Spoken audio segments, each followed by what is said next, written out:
অনেক দিন বাদে পেয়ে গেছি আবারও একটা বিয়েবাড়ির ইনভিটেশন, তাই দেরি না করে ঝটপট রেডি হতে শুরু করলাম আমি আর আমার দিদি মিলে। কেননা যার বিয়েতে যাচ্ছি সেটা আমার দিদির বান্ধবীরই বিয়ে।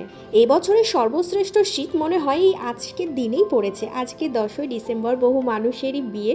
আর এত শীত যে বাড়ির ঘরের মধ্যে কুয়াশা ঢুকে পড়েছে। ইস, তাতে কি হয়েছে বলো, বিয়ে তো রেডি হতে হবে। তোমাদের কি মনে হয় যে মেয়েরা শুধু বিয়ে খাওয়ার জন্যই যায়? আসলে আমার তো সেটা মনে হয় না। মেয়েরা সাজতে খুঁজতে ভালোবাসে, তাই বিয়ে বাড়ি পড়লে না নিজেদের মতো করে সাজতে পারে। যেমনটা আমি, দেখো এই যে নাচতে শুরু করে দিয়েছি, আর দেখো কথা বলতে বলতে আমি রেডিও হয়ে নিয়েছি। এই যে ইয়াররিংটা দেখছো, এটা আমার দিদির শাশুড়ি মা আমার দিদিকে দিয়েছিল। আর আমার লুকটা কেমন লাগছে আজকে জানিও। ওপরে একটা সোয়েটার পরে নিয়েছি। এদিকে দেখো আমার দিদিও রেডি হয়ে নিয়েছে। তো চলো এখন আমরা দুই বোন মিলে বিয়ে বাড়ি যাই। নেক্সট ভিডিওর জন্য সাবস্ক্রাইব।